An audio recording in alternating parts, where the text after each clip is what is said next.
आणि केंद्रीय सरकारी कर्मचाऱ्यांसाठी एक महत्त्वाची आणि आनंदाची बातमी आहे। केंद्र सरकारने 8व्या वेतन आयोगाच्या स्थापनेला मंजुरी दिली आहे।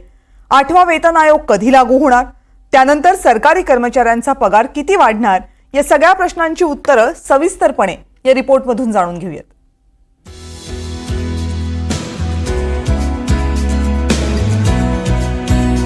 मोदी सरकारनं नव्या वर्षाच्या सुरुवातीलाच केंद्रीय कर्मचाऱ्यांना एक मोठं स्वप्न दाखवलंय। ते स्वप्न आहे 8व्या वेतन आयोगाचं।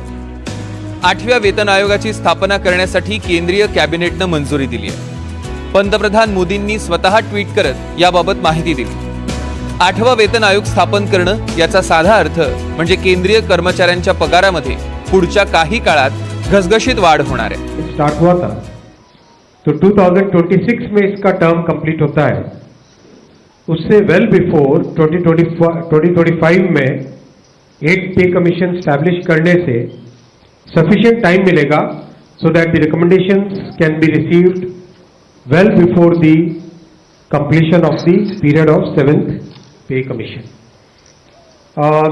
जैसा आप जानते हैं, इसमें मैसिव कंसल्टेशन होगा विद द स्टेट गवर्नमेंट्स, विद all the different stakeholders in the central government, in the PSUs, इन सब के साथ डिटेल्ड कंसल्टेशन होगा और चेयरमैन एंड 2 मेंबर्स का भी शीघ्र अपॉइंटमेंट होगा।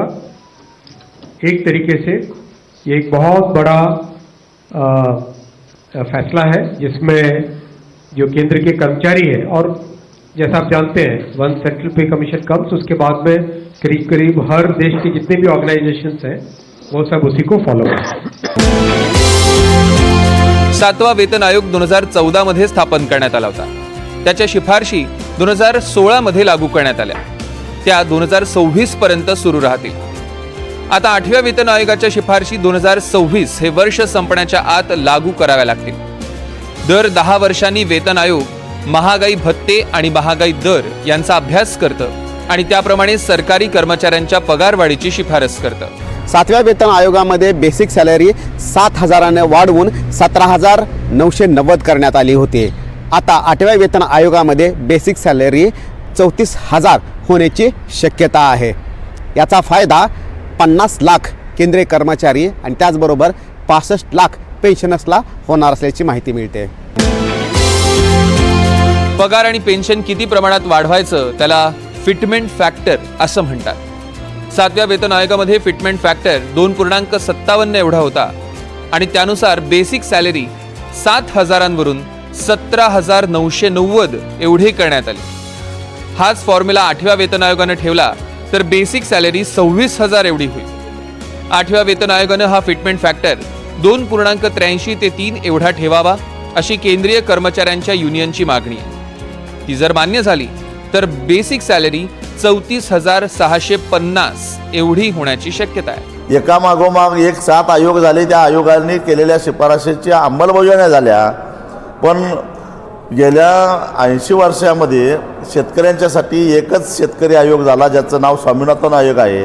त्या स्वामीनाथन आयोगाच्या शिफारशी आल्या आणि त्या शिफारशी स्वीकारा आणि जसं किमान वेतन कायदा आहे त्या धर्तीवर किमान हमीभाव कायदा करा, एवढी छोटीशी मागणी शेतकरी करतायत।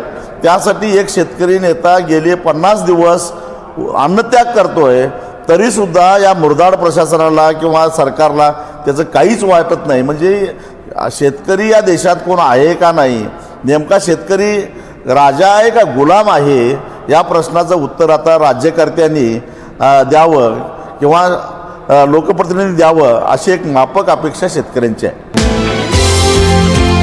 वेतन आयोगाच्या शिफारशी आणि केंद्रीय कर्मचाऱ्यांचा पगार कसा वाढत गेला त्याची आकडेवारी इंटरेस्टिंग आहे। 1946 साली पहिला वेतन आयोग लागू करण्यात आला तेव्हा बेसिक सॅलरी होती अवघी 55 रुपये। 1957 साली बेसिक सॅलरी झाली 80 रुपये। 1970 साली पहिल्यांदा 3 आकडी बेसिक सॅलरी होऊन 185 रुपयांपर्यंत पोहोचली। 1983 मध्ये 750 रुपये। 1994 मध्ये बेसिक सॅलरी 4 आकड्यांची होऊन 2,500 झाली। 2006 मध्ये 7,000 आणि 2014 मध्ये बेसिक सॅलरी 18,000 पर्यंत वाढवण्यात आली। केंद्रीय सरकारी कर्मचाऱ्यांना तब्बल 196 प्रकारचे भत्ते असतात। 8वा वेतन आयोग लागू झाल्यावर बेसिक सॅलरी सोबतच या भत्त्यांमध्येही वाढ होणार आहे. त्यामुळे अनेकांनी नवं घर, नवी गाडी याचं प्लॅनिंगही सुरू केलंय. Bureau report, NDTV Marathi, Mumbai.